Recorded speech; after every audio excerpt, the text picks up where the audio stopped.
Hi, my name is Karen McGee. I am a former primary teacher and former reading coordinator for the school district.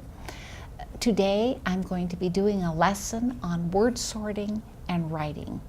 The two people who are going to help me are Kendall and her grandmother Sandy, and they're going to be here to be a part of this experience for you. We're going to start by working with word sorts. Word sorting is a way that teachers especially deal with the spelling issue. And spelling is considered one piece of the writing process called the conventional piece of the writing process. Spelling is a very difficult subject and a very important subject. So we're going to show several techniques today on how to do sorting, word sorting. The first word sort that we're going to do is called a full object sort. So, Kendall, what I've got here, I have some tools here. You'll see that I have a group of tools here. And what we're going to start off with is an open sort.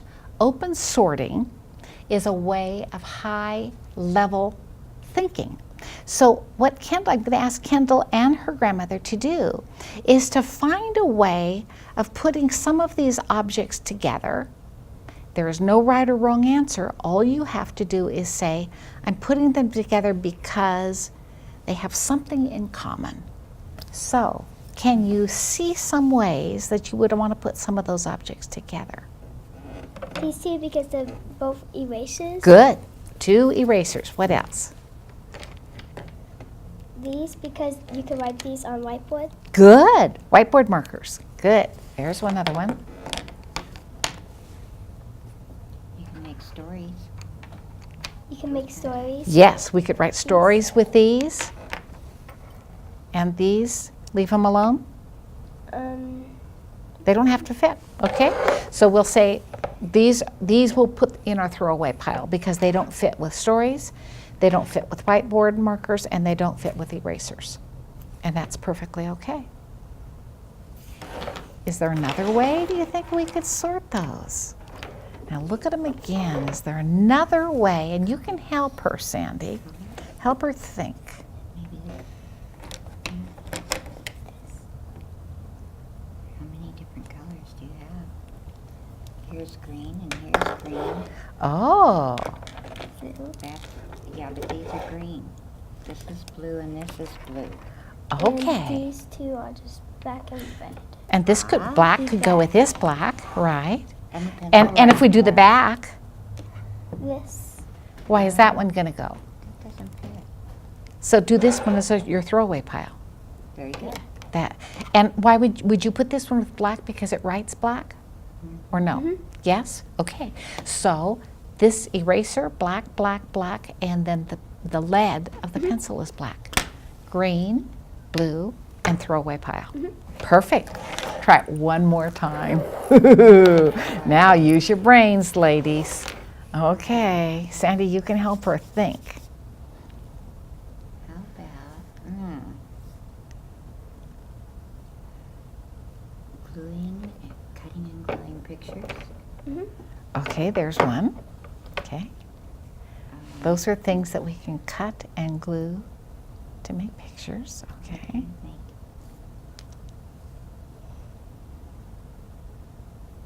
The erasers can still go together.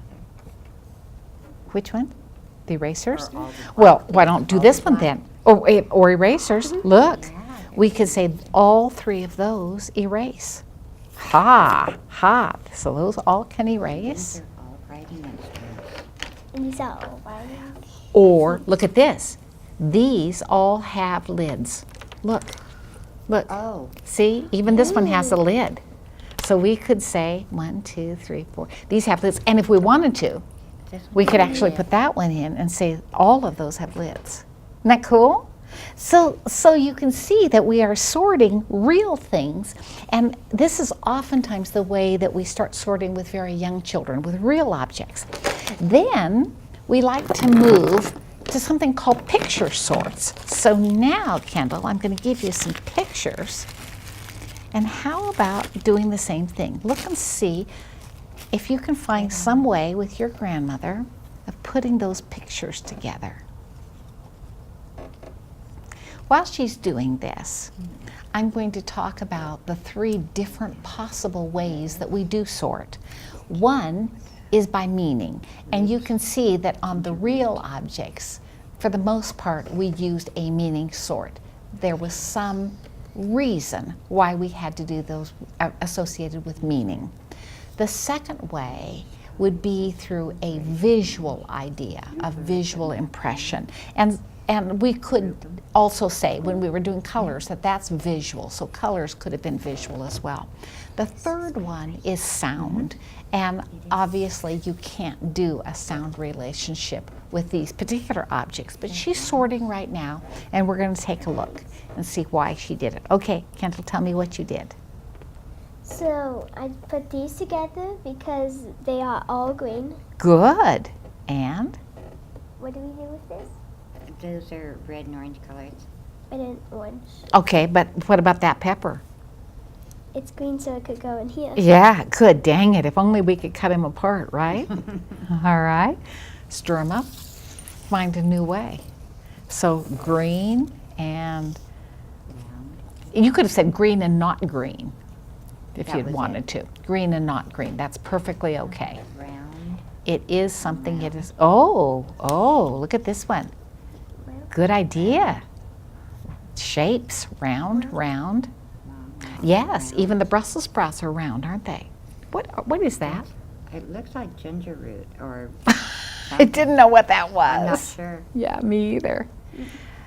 And Cinnamon roll? so how about if we do leaves? Leaves. What? That doesn't have leaves though, does it? Doesn't fit. No, that's a no fitter. I don't. What do you think? Well, these are long vegetables. Long skinny vegetables, and these are don't fit. I don't think so. I don't either. Okay, try it again. One more time. Okay. The rule of thumb is sorting 3 times, and the idea that a grown-up works with a child is perfectly okay, because what we're doing is just pressing ourselves to rethink of different possible ways that we could sort objects. That's our whole goal. And we're studying these objects as we're trying to think about them. You like carrots? I know you like carrots. You like my carrots. Okay. What? Peppers? Yes or no? No. No. Yeah. Yes? No. No. Okay. Brussels sprouts? That's what's. Brussels sprouts? They're little cabbages? Yeah. Yeah. So what are you doing? I'm doing the stuff I like and don't like. Perfect. Things I like, things I don't like, absolute perfect. We don't not know. sure. We do not know what that thing is. Take one bite. I promise you it doesn't look like something I'd want to eat. Does it to you? Me either. I don't think I would like to eat that.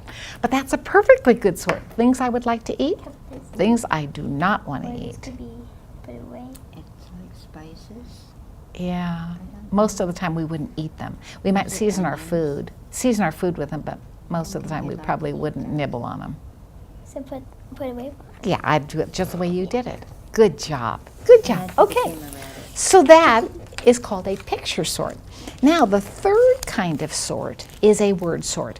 And in school, the kind of sorting we do to actually help youngsters spell are in fact word sorts. So we're going to, and I thought I had gotten it out, and I guess I did not. We're going to sort some words. Now, sorting some words. So she's looking at her words, and she's going to find some reason to put her words together. Okay. And you don't need to do all of them. I'm going to pull these away because we've got lots here. So now look at these words and see if you can find some reason to put some of them together. Remember, not all of them have to fit. It's perfectly okay if you say, I don't know. And if you don't know any of those words, please tell me and I'll tell you what the word says.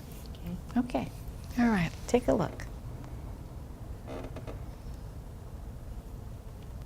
And you're welcome to help her.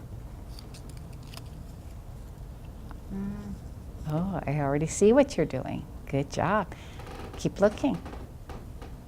So what is your sorting pattern? I'm going to do the E's at the end. The E's at the end. Good. All right. So she's finding words with E's at the end. And how about date? Good. So that's a perfectly good one. All right. Now I think you've got all your E's at the end. What else? Now what do you want to do?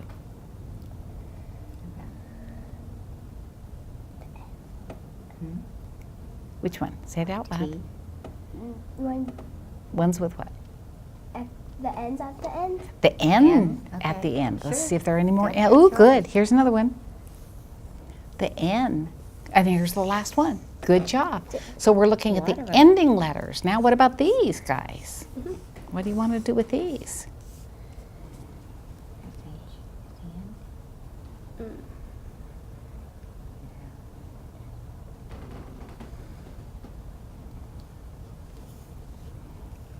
Want those two SHs? All right, here's two SHs at the ending. So she's looking at all of her ending sounds.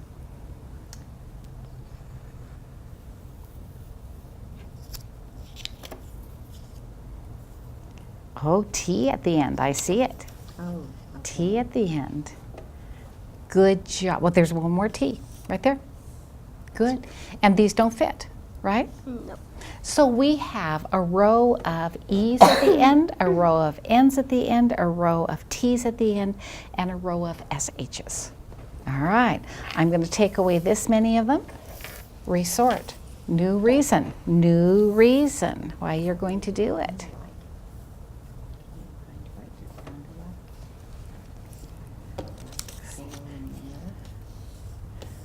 Oh. Sandy suggested how they sound alike.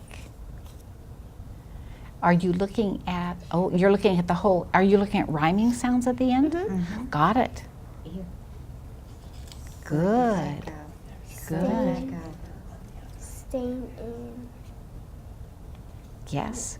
Stain and rain. Good. There's another right there. Good job.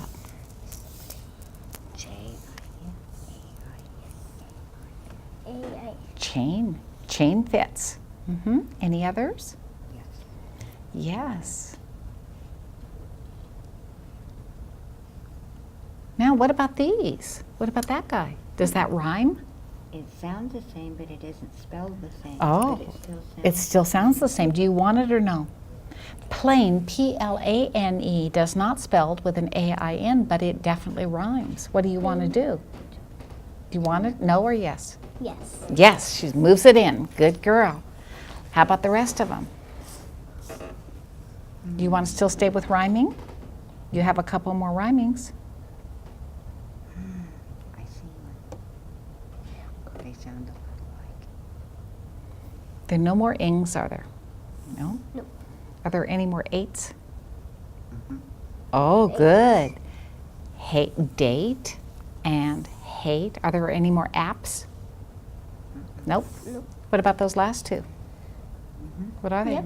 What are they? The same in blame. Same and blame. So now you have the ain words, the ate words, the ale words, and the aim words. And then two in your throwaways. One more time. One okay to more have a throwaway. time. Always okay to have a throwaway. And what makes this kind of work so wonderful, and here's the important point. What we're doing is we're closely looking at the words, and the research suggests that when we closely look at words, and it doesn't necessarily matter why we determine putting our words together, but it's that close look at words that visually imprints their spelling patterns in our minds. So I was very pleased to see that she would put plane, P-L-A-N-E, with her other words, A-I-N, because visually, that's a different spelling pattern. But she was listening to her ears, and she chose to put the rhyme, even though it was not a spelling pattern. And so she was able to distinguish that I can get that ain sound through two different spellings. And that's what's critical for her to become a good speller. She has to be able to see and hear how words go together or not. And that's what she's doing. So by this kind of play, she's imprinting on her brain the spelling patterns. What did you do? We're doing the beginning because there's a P, P-L? P-L-A. Mm-hmm. P-L-A, good. and that there's a M-A-I. M-A-I, good. And that the reason why is because we put the S's. Just the plain S's, good, okay. And these, you just decided not to do these, or are you just done? Did you decide to throw away? They don't fit. It's okay. It's okay. Good job. Good job. Now, we could have, even in our words, we could have done the same thing with the words as we did with the pictures. We could have said, well, these are the names of things. Like you could say, there's such a thing as a strap. There's such a thing as rain. There's such a thing as a date. There's such a thing as a train. There is not such a thing as a fail. There's not such a thing as a blame. Do you see? So we could do it just like we did it with the real things. You chose not to. You chose to actually look at the words, and that was great. All right, this is called open sorting. When I close sort, then I'm going to test her. And so when I want parents or grandparents to be working with their children at home, what I really eventually want them to get to is a closed sort, because these youngsters are responsible for taking spelling tests, and they're responsible for spelling correctly in their writing. So we want them at some point to be able to spell correctly. So what I might do is I might intentionally set up a pattern. So I might say, I want Kendall to find all of the words that fit with train. I want her to find all of the words that fit with tray. I want all of the words that fit with blast. I want all of the words that fit with race. Now, I want you to see something. Train says A. Tray says A. Blast says ah. That does not say long vowel A, does it? So let's move him over here. Race says A. So you're going to have 3 columns that say A, but all 3 columns are spelled differently. You've only got 1 column that has the A. Okay? All right, let's see what you can do. Let's move those up there so you can see, and you can help her. Sandy, you can help her. I want to watch her. See how she does it herself. Okay, how do you say this? Date. Date, where does it fit? Day. Mm-hmm. It could. Any of the 3? Or does it come Which on one? A? That's it. Good. Why? Why did you put it there? It's That's because it has the long A, not the short the long A and made with a E. silent E at the end. Good job. Good. What's happening? Rain. Rain, and where does it fit? Mm, How is that long A spelled? Okay. A-I. Right. Good. Rain goes with train. Good. What's this word? Strap. Strap. Now what do you hear? What's that sound like? Like a. Does it say straight strap. or does it say strap? Strap. So it's short vowel. Which one is short vowel? The blast. Good. That's the one that has the A. Keep going. State. State. Long or short? A. Good. So it's long A. And how do you make it? Good girl. Place. Place. Place. Long A made with a silent E. Good girl. Keep going. Sounds like race. Yes. Same. Same. A. A made with a how? Silent E. Silent E. Oh, but that's in your ass. Get That's it not into an your A sound. Which one has your silent E? There you go. How about that? Tail. Tail. Good job. That one was simple for you. Hmm. Do this one. Man. Be careful. What do you hear? Is it short vowel or long vowel? Man. And so Man. Uh-huh. man. Short vowel or long vowel? Short. Yes, please. It goes in the short vowel pile. How about this one? Chart. No, chat. Chat. Means to talk. Chat. Chat. Is that short vowel or long vowel? Chat. It doesn't say A. This. No, so then it has to be what? The short vowel. Yes. Good job. Good job. How about this guy? The long one's Dash. Dash. What have you got? The Good. A. Good. Short vowel. Doesn't say A. It doesn't say dash. It says dash. Ah. So That's right. If it says ah, there it goes. Do one more. Do this one. Find one where the A is made that way. What is it? playing. Playing. And how's that A made? The way. A-Y. Even though it's got an ing on it, we could take the ing off, couldn't we? Mm-hmm. That's right. So there, we've got play. So you have a few in each one, don't you? And we don't need to do, do one more. Do this one. Today. Today, where does it belong? Day. Good. I like the way you're listening to it. Day. And how is it made? Good A-Y. girl. Very good. So you can see we have a short vowel list. All of them just say ah. We don't care about anything else except the ah sound.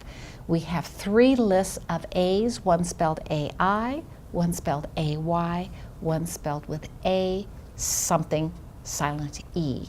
And those are the 3 most common spellings of long vowel A. One of the things that we know about children about this age is that most of them learn their short vowels very quickly. The moment we start teaching all of these numerous long vowel spellings, by the way, there are 20 ways to spell long vowel A. The moment we get into all the various spellings of long vowel A, they tend to forget the short vowels. Did you see that? And you saw that with Kendall too. Even though she absolutely knows them, they've slipped away. And that's what happens, and it's very common among all children. So it's nice to see that slipped for her, although she can read every one of these words. And if I asked her to write them and spell them, she probably could write most of them. Nonetheless, in this sorting piece, it's starting to stabilize that for her. So this kind of activity is stabilizing those spelling patterns in their brains. If parents and grandparents would do this with them a couple of times a week with their own spelling words, it's a guaranteed. Combination? Yes, this kind of work would stabilize the spelling in her brain and really help her become We're going to start a portion of our program called writing, and we're going to work on 2 different kinds of writing. The first is called journal writing, and journal writing, the purpose of journal writing is to promote higher level thinking, to make children understand that if we can say it and think about it, we can write it on paper. And when we ask children to journal write, we never worry about the conventions, meaning the spelling, the punctuation, the grammar. That is not the point. The point is to get our thoughts on paper. Usually, when we start a journal write, we have some kind of a shared common experience. So, in a family environment, it might be a shared outing or a party. Anything that you do as a family that you can talk about and then write about. If you don't do that, oftentimes the best way to do it is through a book. So since these people are not my family, I am going to start with a book called Read is Best, a story by Kathy Stinson. I will show this lovely little book. It's a wonderful book for lots of reasons. My mom doesn't understand about red. I like my red stockings the best. My mom says, "Wear these. Your white stockings look good with that dress." But I can jump higher in my red stockings. I like my red stockings the best. I like my red jacket the best. My mom says, you need to wear your blue jacket. It's too cold out for your red jacket. But how can I be Red Riding Hood in my blue jacket? I like my red jacket the best. I like my red boots the best. My mom says you can't wear your red boots in the snow. They're just for rainy weather. But my red boots take bigger steps. I like my red boots the best. I like my red mitts the best. My mom says, your brown mitts are warmer. Your red mitts have holes in them. But my red mitts make better snowballs. I like my red mitts the best. My mom says, your yellow pajamas will keep you warm when you kick off your blankets. But my red pajamas keep the monsters away when I'm sleeping. I like my red pajamas the best. I like the red cup the best. My mom says, oh, Kelly, what difference does it make? I already poured it in the green cup. But juice tastes better in the red cup. I like the red cup the best. I like my red barrettes the best. My mom says, you wear pink barrettes with a pink dress. But my red barrettes make my hair laugh. I like my red barrettes the best. I like red paint the best. My mom says, but Kelly, there's hardly any red paint left. Maybe you could use orange instead. But red paint puts singing in my head. I like red paint the best. I like red because red is best. I love this book for lots of reasons, lots of reasons. But before we start on the journal, I want to show you something called the fist. The fist is a non-writing way of thinking about writing. So if I were to do the fist on this book, I might start with the title and notice I could go, red is best. I like red pajamas because They keep the monsters away. I like red barrettes because They make my hands sing. I like red cups the best They because make the juice taste better. I like red boots the best They because take bigger steps. help me with my memory. Mittens. I like red mittens the best because it makes better snowballs. red is my favorite color. So do you see with that fist how you go, here's my main idea, these are all my supporting details, and then I just restate the main idea. Now, if we're going to play with that again, how about Sandy, if you make the fist this time, and let's do this. I know something about farm animals. Okay, can you tell me one thing you know about a farm animal? That pigs oink. Pigs oink. Sandy, you do one. Horses run fast. I get to do one. Cows give us milk and meat. Your turn. Chickens give us eggs. Your turn. Sheep give us wool. Go back to a fist. Can you say an ending? That's why I like farm animals the best. Perfect. Perfect. You see how wonderful that is? And we can do that about any topic at all. And see, in your families, you could even play that game in the car when you're driving, where you just have a topic and then everybody has to give a detail. Isn't that cool? And you know what's neat about this? When you get older and you have to write a big essay, that's exactly how you write a big essay. Isn't that great? Okay, so what we're going to do now is we're going to get out a journal. A journal is just blank paper. That's all it is. I do not do lined paper. Obviously, Kendall is old enough to be working with lined paper. Children 6 and under, I never do lined paper. And the reason that I don't is because they're still developing their fine motor skills. And if they are concentrating on forming their letters and staying inside of the lines, they forget what they're thinking about. So I don't want that. The whole goal of this is to be able to put what they're thinking about on paper. So I use unlined paper, and even with Kendall's age, I see nothing wrong with unlined paper. When I start a journal, I always start with a picture because the picture helps the child stabilize her idea. So, would you think about your own favorite color and say to yourself that just like in our book, you might say to yourself, I like, I don't know what is your favorite color? Do you have a favorite? Which one? Light blue. So she might say in her mind, I like blue the best. Now think of one reason why you like light blue and draw that.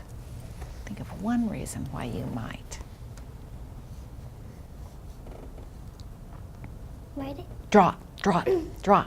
Whatever you're thinking about that is light blue, just like Kelly, how she thought about the different things that were red and what she liked so much about them.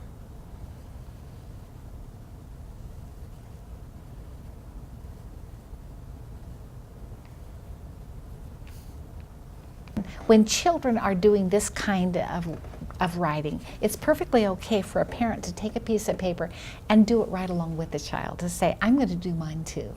And that's perfectly acceptable because it allows this wonderful conversation. Okay, now write about it. I see your drawing, now write about it.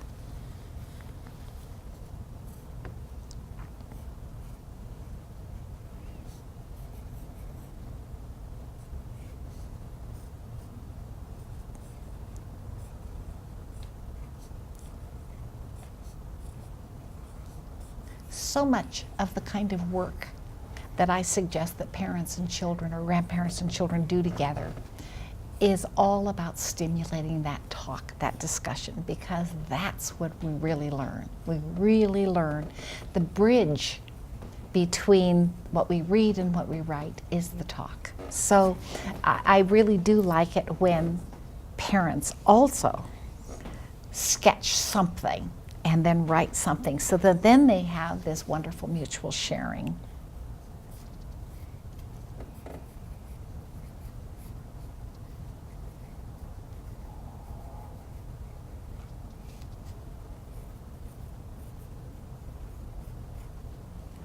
Read it to us. I like my light blue pajamas the best because it makes me comfy. It makes me comfy. And look at her drawing. There are her pajamas, and there is her writing. Her writing, by the way, is amazingly correct, but I don't care about that. Even if it were not correct, it would be perfectly acceptable.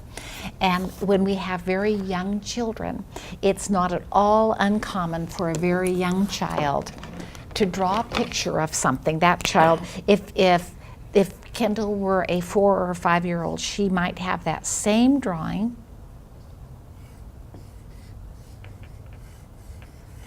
of the pajamas, and then her words might look like this. That might be exactly the way that they would write. And then if that's the case, then what the parent or the grandparent would have to say is, read me your story. And then if she were 4 or 5, she would say, I like my light blue pajamas because it makes me feel comfy. And then this is what, if Sandy were the grandmother of this very young child, she would underwrite that. So because this is invented writing or preliminary writing, Sandy would put that in her own spelling. So she would write, I like, so forth, my, and we call that underwriting. So it would be like this, where underneath this particular child writing, we have the grown-up writing. I have a great story. When I was teaching kindergarten, this was the very first day of kindergarten, and a little girl actually wrote just exactly like that, and then very proudly brought her journal to me and said, teacher, read my story. And I said, I can't read your story yet. And she goes, oh. And then I said, can you read my writing? And she goes, no. And I said, well, you know, we're even. I said, because now we're going to have to learn to read each other's writing. So right now, you have to write it your way, and I have to write it my way, so that we can both enjoy your story. And she was perfectly happy with that. And it doesn't take children very long, but as they're starting to learn their alphabet, that they realize that their writing is not exactly like mine, but it's okay, as long as parents and grandparents encourage that kind of okayness, then children believe that it is okay. And we celebrate how you think as opposed to how well you actually put it on paper. Because remember, that's our goal in journal writing. The second kind of writing that we're going to do has a completely different purpose. These are called skinny books. And this kind of writing is writing to read. Now, Kendall is a wonderful reader. So I'm going to push up the level of the text for her. If I were doing a skinny book with a kindergartner or a first grader, I would keep a very simple text. But this child already knows how to read. So I'm going to make the purpose of the writing an actual grammar skill. I'm going to teach her how to write dialogue.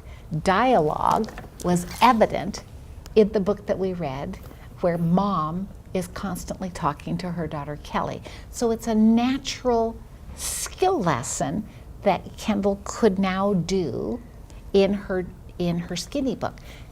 At the same time, practicing all of her perfect spelling, because skinny books have to have perfect spelling, perfect punctuation, exactly the opposite of the journal. Okay, so we talked about red. We have a bunch of red items. I'd like you to pick out 5 of them. You can choose the ones that are already cut out, or you can choose more. It's up to you, but I need 5, please.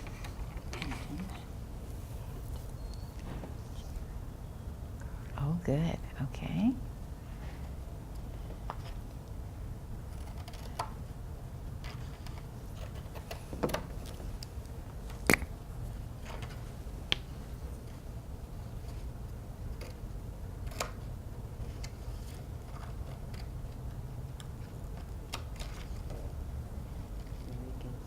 So we've got a chair is one. All right. Are you going to use any of these?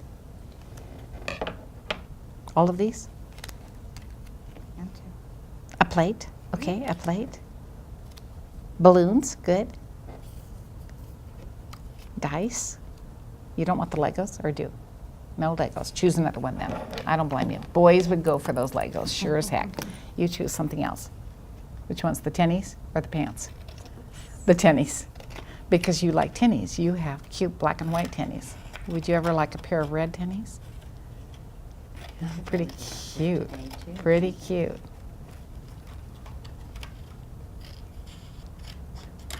Good job.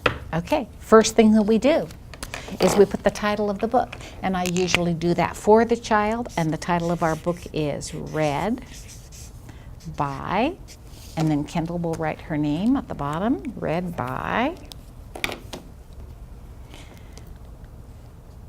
I almost always do the title as an adult. And the reason that we walk through that fist is because it's the same idea. The title of the book is the main idea. So it's built on that exact same idea. All right, you're going to glue 1 picture on each page, and your grandmother can help you because we're going to go as quickly as possible. All right.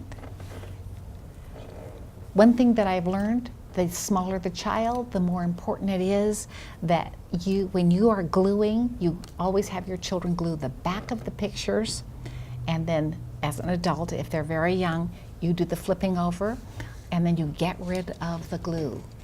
Because if you don't, the book gets glued shut. So I've learned the hard way that this gluing process works best with a grown-up helping. And quickly doing all pictures first and then getting rid of the glue. So you can see that Sandy is doing the gluing, Kendall is plopping it onto the page, and we're getting this done very quickly.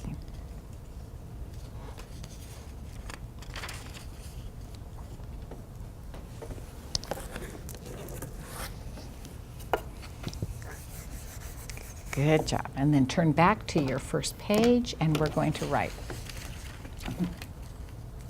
All right, here we go. Start way over, since you put your picture at the top, let's go on the bottom, and this is what you're going to say. Mom said, comma, quotation mark, I see the, and I'll have to come to my second line, red chair, period, quotation mark. Mom said, comma, quotation mark, I see the red chair, period, quotation mark. Learning to write dialogue is very, very difficult. What's so interesting is that we use dialogue all of the time, and so do very young children. The dialogue is not difficult. The punctuation is extremely difficult.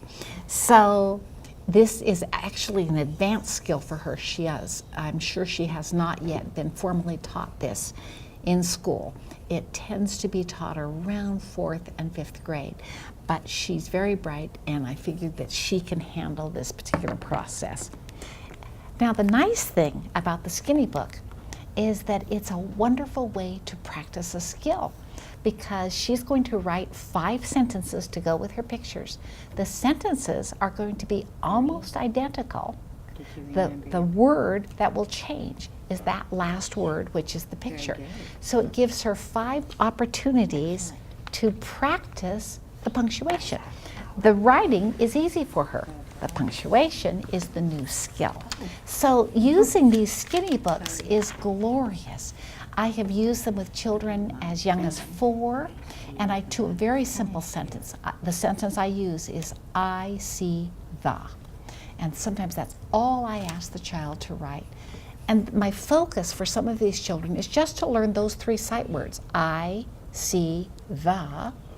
Sometimes, if they're very young, it's simply to know that that's 3 words, I with a space, see with a space, the with a space. So there are so many skills that we are working with depending on the age of the children. So I always want parents to see that I can take this very simple technique and build enormous amount of skills. So she's working now. We're only going to have time to do this last one, and then Kendall, you can finish this book at home, okay, sweetheart? All right. But I want you to read the book as soon as you finish your last one. When I make Skinny Books, I usually make them with just 4 or 5 pages. And what's neat, if you want to make them at home, is again, you put 4 or 5 blank pages in between. Usually I do construction paper, but it doesn't have to be. And I go staple, staple, staple. Then I go cut, cut, divide that into thirds, and I have 3 Skinny Books. When a child finishes making a Skinny Book, I always say to parents, don't let this book get away. Store them in an old shoebox. And these are books that these youngsters can read over and over and over again, and they love them because they made them.